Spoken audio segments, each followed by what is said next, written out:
دعا میں یہ غلطی ہمیں کبھی نہیں کرنی چاہیے۔ جی ہاں میرے بھائیوں اور میری بہنوں، اکثر وقات ہم اپنی دعا میں یہ غلطی کرتے ہیں۔ آئیں کلام مقدس میں سے ہم دیکھتے ہیں جو غلطی ہم کرتے ہیں۔ متی کی انجیل 6 باب 5ویں اور 6ویں آیات۔ کلام مقدس کے اندر لکھا ہے، اور جب تم دعا کرو تو ریاکاروں کی مانند نہ بنو، کیونکہ وہ اپنے عبادت خانوں میں اور بازاروں کے موڑوں پر کھڑے ہو کر دعا کرنا پسند کرتے ہیں تاکہ لوگ ان کو دیکھیں۔ میں تم سے سچ کہتا ہوں کہ وہ اپنا اجر پا چکے۔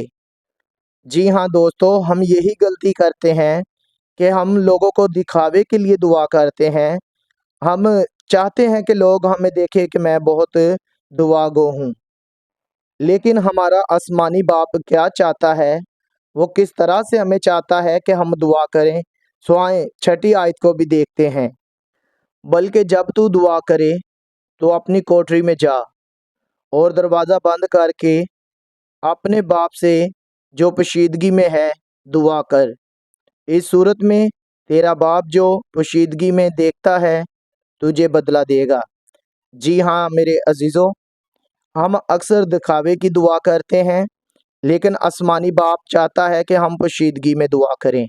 جی تو میرے بھائیوں اور میری بہنوں، یہی غلطی ہے جو ہم کرتے ہیں کہ ہم دوسروں کو دکھاوے کی دعا کرتے ہیں۔ ہم ہجوم کے اندر دعا کرنا پسند کرتے ہیں اور ہم چلا چلا کر دعا کرتے ہیں، لیکن خدا باپ جو چاہتا ہے کہ ہم پوشیدگی میں دعا کریں، اس صورت میں ہمارا آسمانی باپ ہمیں بدلہ دے گا۔ سو خداوند آپ کو برکت دے، اور میری دعا ہے کہ آپ سب اس کلام کے آگے جھکیں، جیسا یہ کلام ہمیں تعلیم دیتا ہے ہم اس طور پر دعا کریں، ہم اپنی دعا میں چھوٹی چھوٹی غلطیاں نہ کریں۔ خداوند آپ کو برکت دے۔